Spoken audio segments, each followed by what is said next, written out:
नमस्कार प्यारे साथियों, मैं अजीत स्वागत करता हूं आपके अपने प्यारे परिवार रोजगार विद अंकित पर। कैसे हैं आप सब लोग? आशा करता हूं बहुत अच्छे होंगे, स्वस्थ होंगे, लाजवाब होंगे। तो जल्दी से लाइव आ जाइए, जुड़ जाइए मेरे साथ। हम लोग यहां पर चर्चा कर रहे हैं एक शानदार सेशन की, जिसमें हम लोग बात करेंगे मूल अधिकार की। मूल अधिकार हम लोग यहां पर पढ़ रहे हैं, पॉलिटी हमारी शानदार चल रही है। हम लोगों ने कल मूल अधिकार पढ़े थे, मैंने डिटेल में आपको चर्चा कराई थी। एक बार मैं रिवीजन आपका कराना चाहूंगा। तो सभी को राधे राधे, सभी को नमस्कार, जय हिंद। देखिए, मैं आपका रिवीजन कराना चाहूंगा। यहाँ पर हमने पढ़ा था कि मूल अधिकार के बारे में जब हम चर्चा कर रहे थे, तो हमने कुछ पॉइंट पढ़े थे। मैं एक बार थोड़ा सा उसको रिवीजन करा देता हूँ कि भाग 3 में है, 12 से लेकर 35 में है। भाग 3 को संविधान का मेग्ना कार्टा कहते हैं। मूल अधिकारों का विकास यानी कि पहला जो दस्तावेज था, ये दस्तावेज 15 जून 1215 में ब्रिटेन के एक राजा हुआ करते थे, सर जॉन, इनके द्वारा लिखित दस्तावेज पेश किया गया था। सेकंड दस्तावेज आता है 1689 में, जिसे बिल ऑफ राइट कहा गया। ठीक है, क्या कहा गया? बिल ऑफ राइट के नाम से ब्रिटेन में ही पेश किया गया था। ये कल मैंने आप लोगों को करा दिए थे। ठीक है, कल ही मैंने आप लोगों को ये सारी चीजें करा दी थी। चलिए, बहुत बढ़िया। आगे बात करते हैं कि सर यहाँ पर जो मूल अधिकार हैं, मूल अधिकार कहाँ से प्रेरित हैं? आप कहेंगे अमेरिका से। अमेरिका का संविधान कब बना था? आप कहेंगे 1787 में। लागू कब हुआ? 1789 में। मूल अधिकार अमेरिका में कब जोड़े गए? 1791 में। ठीक है, संविधान में भाग 3 मेग्ना कार्टा, वही भाग 12 से 15 35। मूल संविधान में कुल 7 मूल अधिकार थे, वर्तमान में 6 मूल अधिकार हैं, और ये कल मैंने आपको लिखवाए भी थे। ठीक है, एक संपत्ति का अधिकार हुआ करता था, जिसे अनुच्छेद 19(1)(f) और 31 समाप्त कर दिया गया। 44वें संविधान संशोधन अधिनियम 1978, 44 कॉन्स्टिट्यूशनल अमेंडमेंट एक्ट 1978 के द्वारा इसे क्या कर दिया गया? समाप्त कर दिया गया, और अनुच्छेद 300 का को भाग 12 में जोड़ दिया। ये हमारा रिवीजन चल रहा है। ये हमारा रिवीजन चल रहा है। ठीक है, कल हम लोगों ने यहां तक पढ़ा था। हम लोगों ने ये भी पढ़ा था कि वर्तमान में भैया 6 मूल अधिकार है। समानता का अधिकार 14 से 18 थे, स्वतंत्रता का अधिकार 19 से 22 थे, शोषण के विरुद्ध अधिकार 23 से 24 थे, धार्मिक स्वतंत्रता का अधिकार 25 से 28 था, सांस्कृतिक एवं शैक्षणिक अधिकार 29-30 थे, और संवैधानिक उपचारों का अधिकार 32 था। मैंने 32 में ये भी लिखवाया था, मैंने 32 में ये भी आप लोगों को पढ़ाया था कि अनुच्छेद 32 को डॉक्टर बी आर अम्बेडकर ने संविधान की आत्मा व हृदय कहा था। पढ़ा था हम लोगों ने कल। ये बताइए, कल ये पॉइंट हमने सारे क्लियर कर लिए थे, सारे क्लियर कर लिए थे। 12 से 36 होगा या 35 होगा भैया? 36 से डीपीएसपी स्टार्ट हो जाता है। ठीक है, 36 से डीपीएसपी स्टार्ट होता है, राज्य के नीति निर्देशक सिद्धांत स्टार्ट हो जाते हैं 36 से 51 तक। ठीक है, तो ये हमने पढ़ लिया। हमने ये अनुच्छेद 12 भी पढ़ा था। मैं रिवीजन आपको डिटेल में करा रहा हूं, सारी चीजें डिटेल में करा रहा हूं। ठीक है, हमने पढ़ा था कि सर 12 में राज्य की परिभाषा है। राज्य कैसे बनेगा? भारत सरकार से, इंडियन गवर्नमेंट से, गवर्नमेंट ऑफ इंडिया से, संसद से, राज्य सरकार से, विधानमंडल से, स्थायी निकाय से और अन्य निकायों से, इन सब संस्थाओं से मिलकर राज्य को परिभाषित किया गया। हमने राज्य को यह पढ़ा था कि राज्य यहाँ पर किसी उत्तर प्रदेश, बिहार, महाराष्ट्र को रिप्रेजेंट नहीं कर रहा, हमारे देश को रिप्रेजेंट कर रहा है, हमारे देश को रिप्रेजेंट कर रहा है। और भैया यहाँ पर हमने पढ़ा था कि सर इसमें क्या था? अनुच्छेद 13 कहता है कि राज्य कोई ऐसा कानून नहीं बनाएगा जिससे मूल अधिकारों का उल्लंघन हो। यदि कोई कानून बनाया भी गया है, यदि कोई कोई कानून, ये कल मैंने आपको पढ़ाया था, कानून बनाया गया है, तो वह स्वतः ही समाप्त हो जाएगा। तो वह स्वतः ही क्या हो जाएगा? स्वतः ही समाप्त हो जाएगा। आप कहेंगे सर क्या हो जाएगा? समाप्त हो जाएगा। चलिए, ये चीजें आप लोग यहाँ पर लिखेंगे, हो जाएगा। चलिए, सिंपल सी चीजें हैं, इनको आप लोग लिख लीजिएगा, हो जाएगा। चलिए, बहुत बढ़िया। बिल्कुल, अगर आप इस पॉलिटी को पढ़ रहे हैं तो आप यूपी पुलिस में, यूपीएसआई में, बिहार में, हरियाणा में, कहीं भी कोई भी एग्जाम, एसएससी के, रेलवे के, कोई भी एग्जाम दे सकते हैं। मैं ये सारी चीजों को लेकर चलता हूँ। ठीक है, सारी चीजों को मैं लेकर यहाँ पर करा रहा हूँ, तो कोई भी आपको दिक्कत नहीं होगी। आज हमारा स्टार्ट होगा यहाँ से। आज हम लोग बात करेंगे सर, यहाँ हम पढ़ने वाले हैं, तो आप लोग प्लीज ध्यान रखना कि सर ये हम लोग पढ़ेंगे। देखिएगा कि सर समानता का अधिकार, राइट टू इक्वलिटी, हमने पढ़ा था 14 से लेकर 18 तक है, और समानता के अधिकार कितने हैं? 5 अधिकार इसमें मिल रहे हैं। कैसे? 14 हमने पढ़ा, 14 पढ़ेंगे, 15 पढ़ेंगे, 16 पढ़ेंगे, 17 पढ़ेंगे और 18 पढ़ेंगे। 1 2 3 4 5 कितने अधिकारों की बात होगी समानता के अधिकार में? आप कहेंगे सर 5 अधिकारों की बात होगी। कितने? 5 अधिकारों की बात होगी। कि भैया ये बताइए, इसमें लिखा है विधि के समक्ष समानता एवं समान संरक्षण। अनुच्छेद 14 कहता है कि कानून की नजरों में सब समान है, कानून की नजरों में सब समान है, equality before law and equal protection of law, कि कानून की नजरों में सब समान है, सब एक जैसे हैं। तो आप लोग मुझे यहाँ पर बता सकते हैं कि sir equality before law and equal protection of law, तो ये सारे पॉइंट आप लोग भैया यहाँ पर पढ़ लीजिएगा। यहाँ पर आप लोग पढ़ लीजिएगा कि सर विधि के समक्ष समानता एवं समान संरक्षण की बात होगी, तो आप कहेंगे चाहे अमीर है, चाहे गरीब है, चाहे कोई निम्न जाति का है, उच्च जाति का है, कोई ब्राह्मण है, कोई क्षत्रिय है, कोई वैश्य है, कोई शूद्र है, कोई भी हो, XYZ, एनीबॉडी, भारत का हो, विदेशी हो, कोई भी हो, कानून की नजरों में सब समान है। कानून इस आधार पर भेदभाव नहीं करेगा कि ये भारत का है या ये विदेशी है, क्योंकि अनुच्छेद 14 भारतीय और विदेशी दोनों को ही मिलता है। अनुच्छेद 14 में कानून सभी के लिए समान है। ठीक है, अब ये 2 देशों का मिश्रण है। आप कहेंगे सर जो विधि के समक्ष समानता है, जो विधि के समक्ष समानता है, ये वाला जो पोर्शन है इक्वलिटी बिफोर लॉ, ये हमने ब्रिटेन से लिया है। कहां से लिया है? ब्रिटेन से। समान संरक्षण, इक्वल प्रोटेक्शन, समान संरक्षण, ये हमने कहां से लिया? यूएसए से। यानी कि आपसे पूछा जाएगा अनुच्छेद 14 कितने देशों का मिश्रण है? आप क्या कहिएगा? आप क्या कहेंगे कि सर अनुच्छेद 14 के बारे में हम बात करेंगे, तो आप मुझे क्या बताइए? चलिए, आप क्या बताइएगा? आप मुझे बताइएगा कि सर अनुच्छेद 14 में यहां पर हम बात कर रहे हैं, अनुच्छेद 14 2 देशों का मिश्रण है, ब्रिटेन और फ्रांस। अब बात आती है कि सर इसके अपवाद क्या हैं? अपवाद क्या है? एक्सेप्शंस क्या हैं? आप कहेंगे सर इसके एक्सेप्शंस क्या हो जाएंगे? चलिए, इसके एक्सेप्शंस क्या हैं मैं बता देता हूं। अपवाद क्या है? एक्सेप्शंस की बात हो रही है। चलिए, एक्सेप्शंस क्या हो जाएंगे? आप कहेंगे सर अनुच्छेद 14 कह रहा है कि विधि के समक्ष समान है, चाहे अमेरिका में, भारत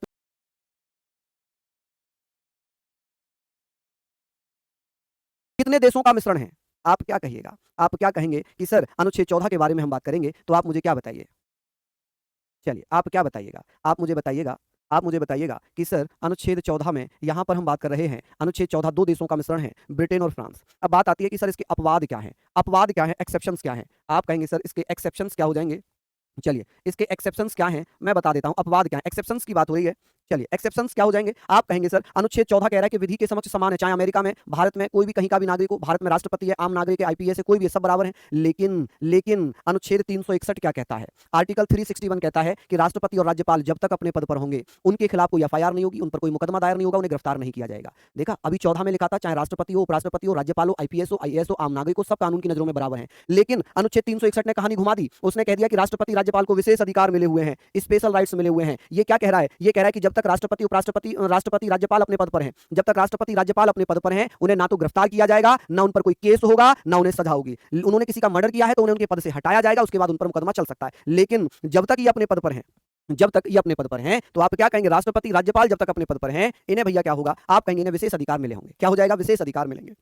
अनुच्छेद 105 में क्या लिखा है, अनुच्छेद 105 में लिखा है सांसद, एमपी। एमपी किसे कहते हैं, मेंबर ऑफ पार्लियामेंट, सांसद, लोकसभा राज्यसभा, लोकसभा और राज्यसभा। तो आप कहेंगे को विशेष अधिकार मिला हुआ है, यानी कि यहां पर आप कहेंगे सर एमपी का मतलब है सांसद को विशेष अधिकार यहां मिला हुआ है। इसका मतलब आप ऐसे समझें कि भैया सत्र के 40 दिन के पूर्व या बाद तक गिरफ्तार नहीं किया जाएगा। अब आप कहोगे हमने तो बहुत सांसद को जेल में देखा है, हमने तो बहुत सांसद को जेल में देखा है, ठीक है, हमने तो बहुत सारे मंत्रियों को जेल में देखा है, हमने तो मुख्यमंत्रियों को जेल में देखा है, बिल्कुल देखा होगा आपने, बिल्कुल देखा होगा। लेकिन जब सेशन चल रहे हो, सत्र चल रहे हो, जैसे मानसून सत्र चल रहा है, जैसे बजट सत्र चल रहा है, जैसे शीतकालीन सत्र चल रहा है, इन सत्र के 40 दिन पहले और 40 दिन बाद तक किसी भी एमपी को गिरफ्तार नहीं किया जाएगा, किसी भी एमएलए एमएलसी को गिरफ्तार नहीं किया जाएगा। समझ रहे हैं आप मेरी बात, यहां तक मेरी बात आपने समझी। मैंने कहा कि सांसद, एमएलए और एमएलसी, मैं लिख देता हूं फुल फॉर्म। एमपी की फुल फॉर्म क्या होती है, मेंबर ऑफ पार्लियामेंट। क्या होती है, आप कहेंगे सर मेंबर ऑफ पार्लियामेंट, ठीक है, पार्लियामेंट। आप कहेंगे सर संसद सदस्य। अब एमएलए की फुल फॉर्म क्या होती है, आपको याद होनी चाहिए, मेंबर ऑफ, आप कहेंगे sir member of legislative assembly, legislative assembly, आप कहेंगे sir legislative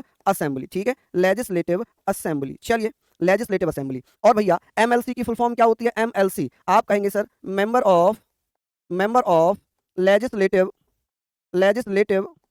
council, legislative council, आप कहेंगे sir member of legislative council. क्या यहां तक आप लोग पढ़ लेंगे? चलिए आप मुझे बताइए क्या आप लोग यहां तक पढ़ लेंगे? चलिए इसको हमने लिख लिया काउंसिल, यानी कि ये विधानसभा के सदस्य हो गए। ये कौन हो गए, ये विधानसभा सदस्य हो गए भैया। विधानसभा सदस्य क्या कहलाए, एमएलए, विधायक कहलाए। और ये विधान परिषद के, हालांकि विधान परिषद मात्र 6 राज्यों में है, विधान परिषद सदस्य, ठीक है, ये मात्र 6 राज्यों में है, ठीक है। तो आप कहेंगे सर ये संसद सदस्य हो गए। ये कौन हो गए, संसद सदस्य, यानी कि सांसद कहलाते हैं। इन्हें क्या कहते हैं, सांसद कहते हैं। क्या कहते हैं, सांसद। और इन दोनों सदस्यों को विधायक कहा जाता है। क्या कहते हैं, इन दोनों सदस्यों को विधायक कहते हैं, चाचा विधायक हैं, ठीक है। तो ये पॉइंट आप लोग लिखिएगा, ये पॉइंट आप लोग लिखिएगा कि सर मेंबर ऑफ पार्लियामेंट होता है संसद सदस्य, जिसे सांसद कहा जाता है। मेंबर ऑफ लेजिस्लेटिव असेंबली होता है विधानसभा सदस्य, जिसे विधायक कहते हैं। मेंबर ऑफ लेजिस्लेटिव काउंसिल होता है विधान परिषद सदस्य, जिसे विधायक कहते हैं। अनुच्छेद 105 में मेंबर ऑफ पार्लियामेंट, सांसदों को यह अधिकार है कि लोकसभा में यदि बजट या मानसून या शीतकालीन सत्र चल रहा हो तो उसके 40 दिन पहले और 40 दिन बाद तक किसी भी सांसद को गिरफ्तार नहीं किया जाएगा, ठीक है। अनुच्छेद 194 में कहता है कि जो एमएलए और एमएलसीज हैं, विधानसभा के और विधान परिषद के जो विधायक हैं, वो सत्र के 40 दिन पहले और 40 दिन बाद तक इन्हें गिरफ्तार नहीं किया जाएगा, ठीक है। चलिए हमने ये पढ़ लिया कि सर 194 और 105 ये कुछ इस प्रकार के अनुच्छेद हैं, ये अनुच्छेद 14 का उल्लंघन करते हैं, ठीक है। अनुच्छेद 361 अनुच्छेद 14 का उल्लंघन करता है, अनुच्छेद 105 114 का अनुच्छेद 14 का उल्लंघन करता है, 194 अनुच्छेद 14 का उल्लंघन करता है, ठीक है। क्या ये वाली लाइन समझ में आई? नहीं आई तो मुझे बताएं, मैं दोबारा समझाने का प्रयास करूंगा, ठीक है। बताइए, सत्र का मतलब होता है जी सत्र, सेशन। जैसे लोकसभा में कोई सत्र चल रहा हो, लोकसभा में जैसे होता है ना 3 सत्र होते हैं, जैसे कि मानसून सत्र हुआ, जैसे सबसे पहले आता है बजट सत्र, फिर आता है मानसून सत्र, ठीक है, मानसून सत्र, और एक आता है शीतकालीन सत्र, ठीक है, शीतकालीन सत्र। 3 सत्र चलते हैं एक साल में, ठीक है। तो इस प्रकार से आप कह सकते हैं कि भैया सत्र सेशन 3 सेशन है, बजट सेशन, मानसून सेशन और शीतकालीन सेशन। तो 40 दिन पहले और 40 दिन बाद तक गिरफ्तार नहीं किया जाएगा। मान लीजिए आज कोई सत्र चल रहा है, मानसून सत्र चल रहा है, तो आज से 40 दिन पहले तक किसी सांसद को और आज से 40 दिन बाद तक किसी सांसद को या विधायकों को गिरफ्तार नहीं किया जाएगा। यहां तक क्लियर हो गई चीजें? चलिए, तो हमने पढ़ा था अनुच्छेद 14 कहता है कि विधि के समक्ष समानता, समान संरक्षण, सब बराबर हैं, ये तो पढ़ा हमने। लेकिन अनुच्छेद 361 विरोध कर रहा है, ये तो कह रहा है कि राष्ट्रपति और राज्यपाल को विशेष अधिकार मिला हुआ, जब तक वो पद पर है उन्हें गिरफ्तार नहीं कर सकते, मुकदमा नहीं लिखा जा सकता, उन्हें उनके पद से हटाने के बाद सजा भी हो सकती है, मुकदमा भी लिखा जा सकता है, ठीक है। फिर अनुच्छेद 105 है, लेकिन अनुच्छेद 361 विरोध कर रहा है, ये तो कह रहा है कि राष्ट्रपति और राज्यपाल को विशेष अधिकार मिला हुआ, जब तक वो पद पर है उन्हें गिरफ्तार नहीं कर सकते, मुकदमा नहीं लिखा जा सकता, उन्हें उनके पद से हटाने के बाद सजा भी हो सकती है, मुकदमा भी लिखा जा सकता है, ठीक है। फिर अनुच्छेद 105 कहता है कि सांसद जो सदस्य हैं, संसद के जो सदस्य सांसद हैं, एमपीज हैं, ये सत्र के 40 दिन पहले और 40 दिन बाद तक गिरफ्तार नहीं हो सकते। अनुच्छेद 194 में लिखा है कि एमएलए एमएलसी को भी विशेष अधिकार मिला हुआ है। चलिए यहां तक आप लोगों ने लिख लिया होगा, यहां तक आप लोगों ने प्लीज लिख लिया होगा। चलिए बहुत बढ़िया। आगे बात करते हैं, इतना तो मैंने काफी समझा दिया आपको। अब बात आ जाती है जी अनुच्छेद 14 की। अनुच्छेद 14 को किस मामले में नैसर्गिक न्याय का सिद्धांत कहा गया था? आप कहेंगे सर नैसर्गिक न्याय का सिद्धांत कहा जाता है क्यों? क्योंकि भैया अनुच्छेद 14 सभी को बराबरी का अधिकार देता है। अनुच्छेद 14 में नेचुरल रूप से सभी को जस्टिस मिला है, चाहे वो भारत का हो, चाहे वो विदेशी हो, चाहे वो पढ़ा लिखा हो, चाहे वो बिना पढ़ा लिखा हो, चाहे वो भैया ब्राह्मण हो, चाहे वो भैया दलित हो, कोई भी हो, सब बराबर है। ठीक है। अच्छा, इसे नैसर्गिक मामले, नैसर्गिक न्याय का सिद्धांत किसमें कहा गया था? मिनर्वा मिल्स वर्सेस संघ सरकार में, जो कि 1980 का मामला था। इसमें सुप्रीम कोर्ट ने कहा कि भैया नैसर्गिक न्याय का जो सिद्धांत है अनुच्छेद 14 को कहा गया है, क्योंकि ये नेचुरल जस्टिस दे रहा है। ठीक है, ये क्या कर रहा है? Principle of natural justice. Minerva mills versus संघ सरकार 1980 के मामले में अनुच्छेद 14 को नैसर्गिक न्याय का सिद्धांत का, इस मामले में कहा कि भैया जो मूलभूत ढांचा है, मूलभूत ढांचे को छोड़कर मूलभूत ढांचे का आधार क्या है? वो अनुच्छेद 14 है। भारतीय संविधान का स्ट्रक्चर बताया है, ओरिजिनल स्ट्रक्चर बताया है अनुच्छेद 14 को। ठीक है, चलिए आगे बात होगी अनुच्छेद 15। अनुच्छेद 15 का ना क्लोज 1 है। अनुच्छेद 15 का क्लोज 1 लिखना। अनुच्छेद 15 क्लोज 1 क्या कहता है? कि किसी भी भारतीय नागरिक को जाति, लिंग, जन्म स्थान, वंश के आधार पर भेदभाव नहीं किया जाएगा। किसी की कास्ट को लेकर, किसी के सेक्स को लेकर, किसी के रिलीजन को लेकर, किसी की डायनेस्टी को लेकर, किसी के बर्थ प्लेस को लेकर उसके साथ डिस्क्रिमिनेशन नहीं होगा, भेदभाव नहीं होगा, सब बराबर हैं। अब ऐसे समझो, मान लीजिए कि मेरा जन्म भैया उत्तराखंड में हुआ है पहाड़ों पर, और किसी का जन्म उत्तर प्रदेश में हुआ है। हालांकि मैं उत्तर प्रदेश की, मेरा जन्म है रामपुर जिला पड़ता है, जन्म तो मेरा रामपुर जिले में हुआ है, रामपुर जो बरेली और मुरादाबाद के पास में पड़ता है, वहां पर मेरा जन्म हुआ। मेरा गांव है मिस्री नगर जनूबी, रामपुर से आगे जाते हैं साबाद रोड पे, नारायणपुर के पास में पड़ता है। चलिए, लेकिन हम अमरोहा में शिफ्ट हो गए, तो मेरा जन्म हुआ है यहाँ पर, और किसी का जन्म हुआ पहाड़ों पर हिमाचल में। तो क्या ये हो जाएगा कि भाई मेरा समतल में जन्म हुआ है, उसका जन्म पहाड़ों पर हुआ, तो कुछ भेदभाव होगा? नहीं होगा। हाँ, कुछ आरक्षण मिल सकता है उन्हें। क्यों? क्योंकि पहाड़ों पर लोगों की हाइट ज्यादा नहीं बढ़ती, हालांकि मेरी हाइट भी ज्यादा नहीं है, तो पहाड़ों पर लोगों की हाइट कम बढ़ती है, तो उन्हें कुछ ना कुछ आरक्षण वहां पर मिल जाएगा। क्या हो जाएगा? वहां पर कुछ आरक्षण मिल जाएगा। तो ये चीजें आप लोग भैया लिख लेंगे कि किसी भी नागरिक के साथ, यहाँ पर आप नागरिक लिखना, क्योंकि भैया भारतीय नागरिकों को ही मिलेगा। क्या आप कहेंगे? बिल्कुल, कि जाति, धर्म, लिंग, जन्मस्थान के आधार पर किसी के साथ कोई भेदभाव नहीं किया जाएगा। चलिए, लिख लिया आप लोगों ने। पीएम पर कार्रवाई की जा सकती है, पीएम पर कार्रवाई हो सकती है, लेकिन वो एक सांसद है, और जब तक वो अपने पद पर है, जब तक वो पद पर है, तो उसके खिलाफ कार्रवाई नहीं हो सकती, उसे हटाया जाएगा, फिर कार्रवाई हो सकती है। ठीक है, चलिए बहुत बढ़िया। चलिए बहुत बढ़िया, शानदार, लाजवाब। तो यहां पर हम लोगों ने पढ़ लिया कि सर ये सारी चीजें हम लोगों ने पढ़ ली कि सर अनुच्छेद 15 कहता है कि किसी भी व्यक्ति के साथ जो भारत का नागरिक है, उसके जाति, धर्म, वंश, लिंग, जन्मस्थान के आधार पर भेदभाव नहीं हो सकता, नहीं हो सकता।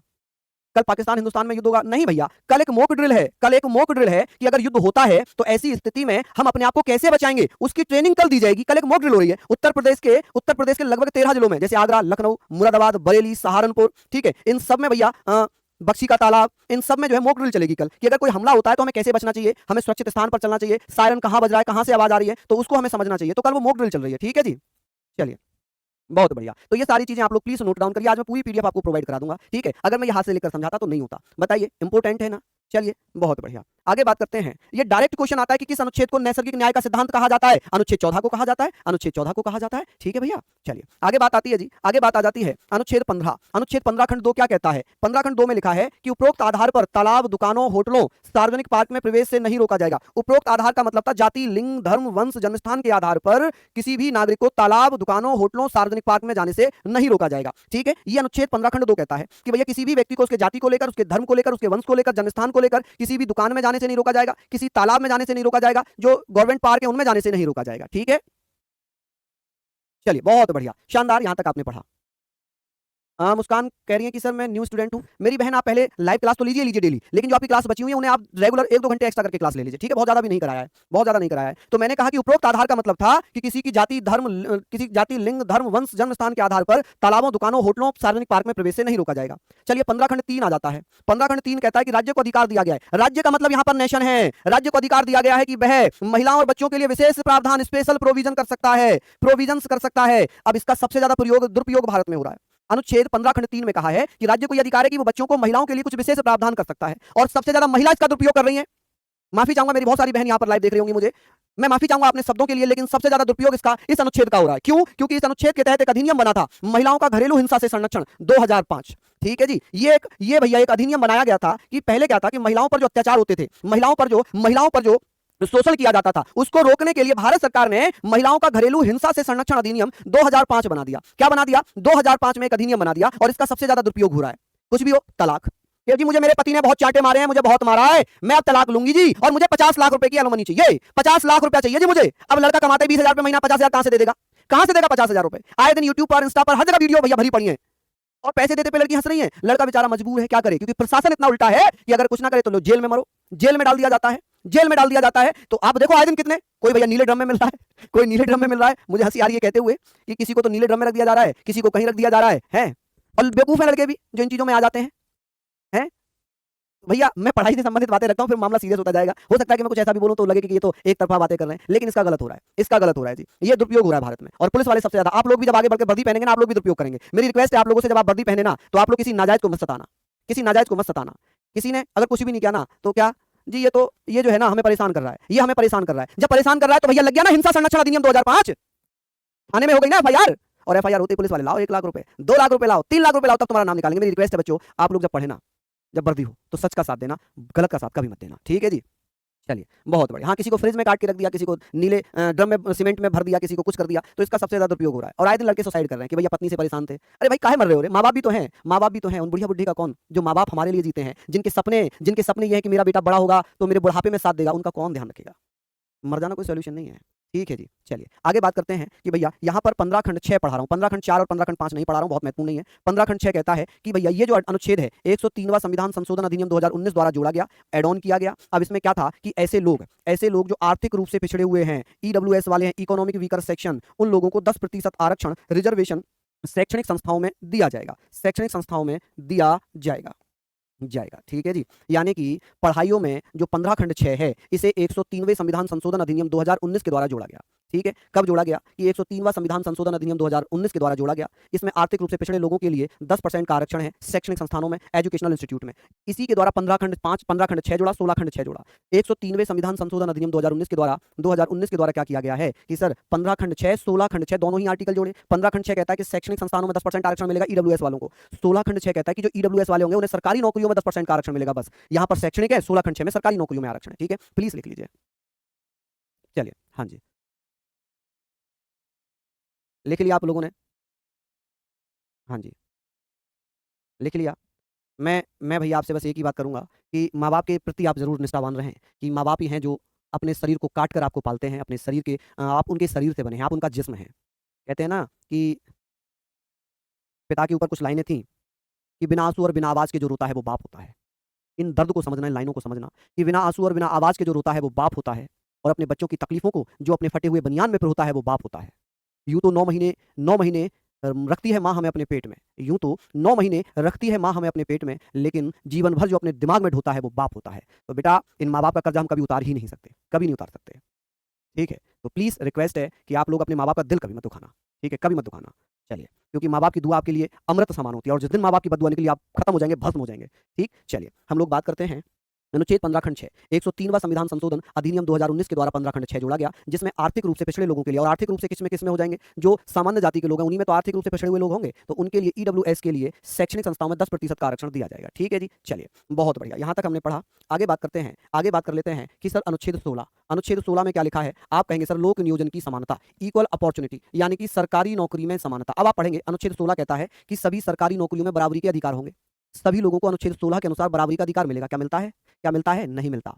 ठीक है, आरक्षण आरक्षण बैंड बजा देता है। आप कहेंगे सर अनुच्छेद 16 कहता है कि लोक नियोजन की समानता, इक्वल अपॉर्चुनिटी, सरकारी नौकरी में समानता, लेकिन 16 खंड 4 अपवाद है।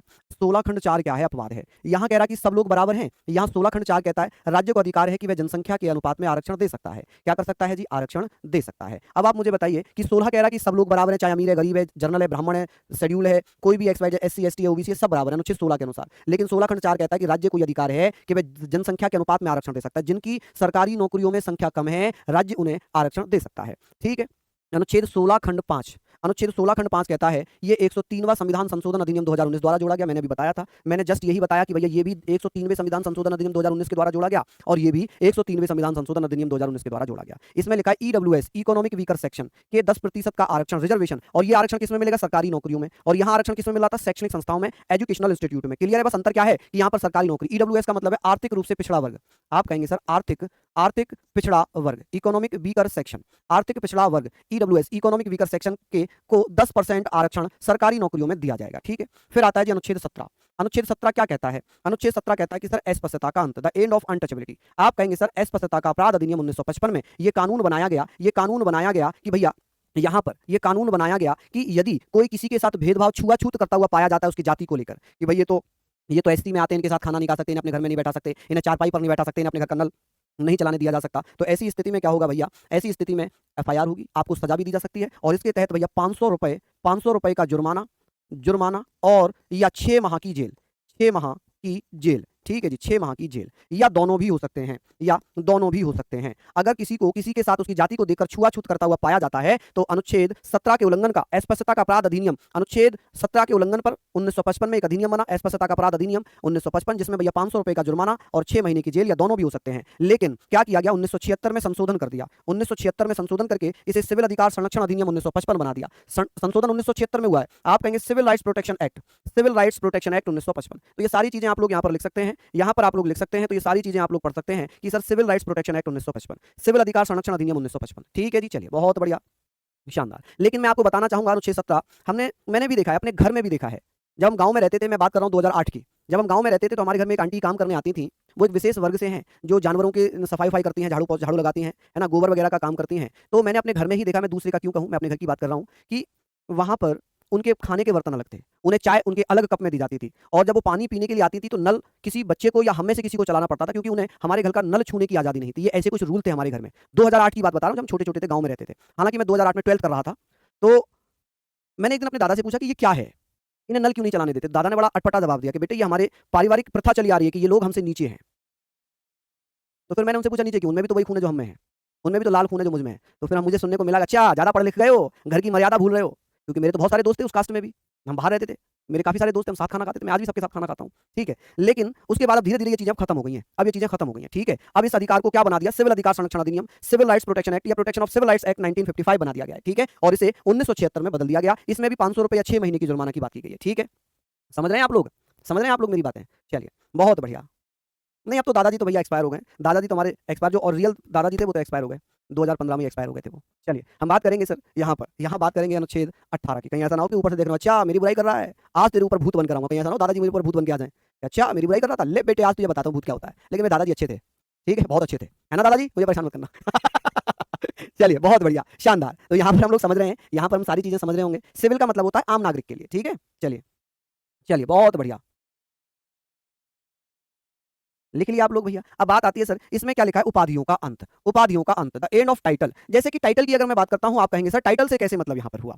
टाइटल का मतलब यह है कि जैसे पहले राजा महाराजा की उपाधि धारण कर लेते थे, जैसे केसर हिंद की उपाधि महात्मा गांधी को अंग्रेजों ने दे दी थी, लेकिन अब ऐसी कोई भी उपाधि भारत में किसी को नहीं दी जाएगी, क्योंकि अनुच्छेद 18 इसका विरोध करता है। अनुच्छेद 18 कहता है कि भैया किसी को कोई भी उपाधि नहीं दी जाएगी। अब आपके मन में आएगा फिर लोग डॉक्टर क्यों लगाते हैं अपने नाम के आगे, पद्मश्री क्यों लगाते हैं, पद्मश्री है ना, बहुत सारे लोगों को पद्मश्री मिला है, जैसे भारत रत्न चौधरी चरण सिंह, भैया वो पुरस्कार हैं, वो उनकी उपाधियां नहीं है, वो पुरस्कार हैं। पुरस्कार उपाधि में अंतर होता है। पुरस्कार तो भैया सम्मानित करने के लिए दिया जाता है, उपाधि भैया उनके पदवी को देकर दी जाती थी पहले जब हम गुलाम थे। ठीक है सर, आप ब्राह्मण हो या ठाकुर, मैं गुजर हूं बेटा, मैं गुजर हूं, ठीक है, गुर्जर। चलिए लिख लिया भैया आप लोग, यहाँ पर समझ गए आप लोग सारी चीजें। आप कहेंगे सर यहाँ हमने पढ़ लिया उपाधियों का अंत, द एंड ऑफ टाइटल की बात हो रही थी कि किसी को भी कोई भी उपाधि नहीं दी जाएगी। ठीक है, चलिए यहाँ तक आपने पढ़ लिया। अब बात आती है भैया अनुच्छेद 19 की। अनुच्छेद 19 देखिए, दूसरा स्वतंत्रता का अधिकार स्टार्ट हो रहा है, अब स्टार्ट हो रहा है जी दूसरा मूल अधिकार, स्वतंत्रता का अधिकार, ये 19 से 22 तक है। अनुच्छेद 19 में क्या लिखा है, अनुच्छेद 19 1 कहता है कि वाक एवं अभिव्यक्ति की स्वतंत्रता, किसी को भी भैया अपनी बात रखने का अधिकार है, बोलने का अधिकार है, freedom of speech and expression. चलिए आप लोग मुझे बताइए, चलिए यहाँ पर हम लोग बात करेंगे सर, मैं एससी ओबीसी कुछ भी, मैं एक टीचर हूँ और मैं एक भारतीय हूँ, मेरी बस यही पहचान है। ठीक है, मैं ये एससी ब्राह्मण और ये सब नहीं मानता हूँ। ठीक है, चलिए मैं ये सब जातिवाद नहीं मानता हूँ बेटा। ठीक है, चलिए मैं इन सब में नहीं पढ़ता हूँ। चलिए बहुत बढ़िया, लिख लिया आप लोगों ने यहाँ तक। चलिए बहुत शानदार, चलिए बहुत बढ़िया, बेहतरीन। हम लोग यहाँ पर बात करते हैं, हम लोग बात कर रहे हैं जी अनुच्छेद 19 1A में लिखा है कि वाक एवं अभिव्यक्ति की स्वतंत्रता, freedom of speech and expression. इसका मतलब क्या है कि आप अपने विचार व्यक्त कर सकते हैं, अपनी भावनाएं व्यक्त कर। आपको कोई बहुत अच्छा लगा, आपने कहा wow what a beautiful girl, अब आपने बोल तो दिया, लेकिन आपके इन भावनाओं से अगर गर्ल को दिक्कत हो गई, लड़की को दिक्कत हो गई, तो आपको चांटे पड़ सकते हैं। तो आप संविधान के दायरे में रहकर आप अपनी बातों को, अपनी भावनाओं को व्यक्त कर सकते हैं। किसी की तारीफ करना गलत नहीं है, लेकिन समझना वाला दूसरा अगर गलत हुआ, उसकी भावनाओं को ठेस पहुंच गई तो दिक्कत हो जाएगी, तो उसकी क्या हो जाएगी, दिक्कत हो जाएगी। ठीक है जी, आगे बात करते हैं। यहां पर हम बात कर रहे हैं प्रेस की स्वतंत्रता, फ्रीडम ऑफ प्रेस। भैया प्रेस, अखबार की स्वतंत्रता आप देखे नहीं है, आपने देखा मुंह पे एकदम माइक लगा दिया, बताइए ये भारत युद्ध कब करेगा, कब पाकिस्तान पर हमला करेगा, बताइए। अरे प्रेस वाले हर जगह घुस जाते हैं। भैया आर्मी को समय चाहिए, आर्मी अपना काम कर रही है, जब लगेगा हमला कर देगी। भैया आर्मी के ऊपर तो डिपेंड करेगा हमला करना, प्रेस जबरदस्ती, बताइए, टाइम दीजिए। अरे कैसे बता दी, आर्मी का नेशनल सिक्योरिटी का मामला है। तो भैया ये जो पहुंच जाते हैं ना, हर जगह पहुंच जाते हैं माइक लेकर, तो ये वो दिक्कत है, ये वो दिक्कत है। ठीक है जी, समझ गए कि प्रेस की आजादी कहां से मिली, अनुच्छेद 19 1A से। चलिए राष्ट्रीय ध्वज फहराने का, फ्लाई टू फ्लैग, आप कहेंगे sir fly to national flag. ठीक है, कि भैया नेशनल फ्लैग को फहराने का अधिकार है, जानने का अधिकार है। देखना राइट टू नो है, आरटीआई नहीं, यहां पर मैंने आरटीआई नहीं लिखा है, आरटीआई इसको मैंने नहीं, ये है राइट टू नो। ठीक है, राइट टू नो, इसका मतलब होता है जानने का अधिकार। आपके गांव के प्रधान ने आपकी सड़क में कितना कितना कंक्रीट लगाया, कितना सीमेंट लगाया, कितना रुपया लगाया, ये सारी चीजें आप जान सकते हैं। ठीक है, ये आरटीआई में आ जाता है। हालांकि अब आरटीआई को भी मूल अधिकार में शामिल करने की बात हो रही है, प्रस्ताव पारित हो चुका है। ठीक है, पारित हो चुका है। चलिए, शांत रहने का अधिकार, लेकिन मुझे नाज है, मैं बहुत कट्टर, मैं बहुत बुराई करता था। मुझे लगता था कि अरे ये तो गलत है। वो कहते थे ना कि हम भारत माता की जय नहीं बोलेंगे, हम भारत माता की जय नहीं बोलेंगे, हम जनगण मन नहीं गाएंगे। लेकिन उन लोगों ने क्या, हैदराबाद के 2 लोग, मैं बड़ा प्राउड फील कर रहा हूं कि वो भारतीय हैं, उन्होंने कहा है कि जी हम मुसलमान होने से पहले भारत के नागरिक हैं और हम भारत का बदला लेंगे। बहुत खतरनाक बयान दिए हैं। असुद्दीन ओवैसी, मैं पहले बड़ा उनके विरोध में रहता था, लेकिन जब मैंने उसको सुना, मैंने कहा ये तो भारत के पक्ष में रहता है भाई। उन्होंने कहा कि भैया भारत में हम बदला जरूर लेंगे, लेकिन कुछ लोग अभी भी पाकिस्तान के सपोर्ट में लगे हुए हैं। ठीक है, तो उन्हें तो मैं ये कहूंगा कि पाकिस्तान चले जाओ भैया, भारत छोड़ दो। चलिए, इंटरनेट का प्रयोग 2017 आप कहेंगे सर इंटरनेट का प्रयोग 2017 में क्यों, ऐसा क्या हुआ था 2017 में? मैं बता देता हूं क्या हुआ था। भैया हम लोग बात कर रहे हैं, जी, यहाँ पर कुछ लोगों के मोबाइलों पर मैसेज आने लगे कि आप आपत्तिजनक चीजें अपने मोबाइलों में देख रहे हैं। बीच में आपने ये फेक न्यूज़ देखी होगी, फेक न्यूज़ आपने बहुत पढ़ी होगी, अरे उसके मोबाइल में ये मैसेज आ गया कि आप जो है वेबसाइट चेक कर रहे हैं, इन वेबसाइटों पर देख रहे हैं। अगर मैं खुलकर बोलूँ तो भैया इसका प्रयोग जो है हुआ क्या था, केरला केरला सरकार की बात है, वहाँ पर किसी बच्चे के पेरेंट्स ने ये केस किया कि जी हमारे घर पे मैसेज आया कि आपको ये नेट, आप ये वेबसाइट चला रहे हैं। हालांकि वो बच्चा पोर्नोग्राफी साइट ओपन कर रखा था। अब हुआ क्या, माँ बाप ने केस किया, केरला हाई कोर्ट में, वहां से फैसला आया जी अगर आपको आपत्ति है उन नेट की वेबसाइटों पर तो आप उन्हें ब्लॉक करें ना। वो क्यों खुल रही है हमारे भारत में, जो बैन है, पोर्नोग्राफी साइट्स बैन है हमारे यहाँ पर, वो क्यों ओपन हो जाती हैं? हजारों वेबसाइट्स हैं, तो उनको रोक लगाइए। आप किसी के इंटरनेट को रोक नहीं लगा सकते, मेरी मर्जी है, मेरे स्वतंत्रता का अधिकार है, मैं जो मन चाहूं वो देखूं, जो मन चाहूं वो करूं, मेरा अधिकार है। तो अगर आपको आपत्ति है तो आप उन नेट को बंद करो ना, उस नेट पर रोक लगाओ, उन वेबसाइट पर रोक लगाओ। नेट यूज करना तो मेरा मूल अधिकार है भाई, तो इंटरनेट का प्रयोग भी ये मूल अधिकार बना दिया 2017 में। ठीक है जी, तो यहाँ पर आप लोग पढ़ लीजिए। चलिए, तो ये सारी चीज़ें आप लोग लिखिए। मेरी शादी हो गई बेटा बहुत टाइम पहले, मेरी शादी 2019 में हो गई थी। और ये देखिए मैं जाति से गुजर, और मेरी जो पत्नी है वो जाति से ब्राह्मण है, वो पाठक है। ठीक है, तो मैं जातिवाद तो वैसे भी नहीं मानता भाई। चलिए, बहुत बहुत धन्यवाद। ये क्लास अभी यहीं रखते हैं, कल इसी से आगे हम कल कंटिन्यू कर रहे होंगे। अगर बताइए हाथ से लिख रहा होता तो मैं एक ही आर्टिकल खत्म कर पाता। चलिए, तो फिर मिलेंगे आप लोगों से, तब तक के लिए जय हिंद, जय भारत, वंदे मातरम।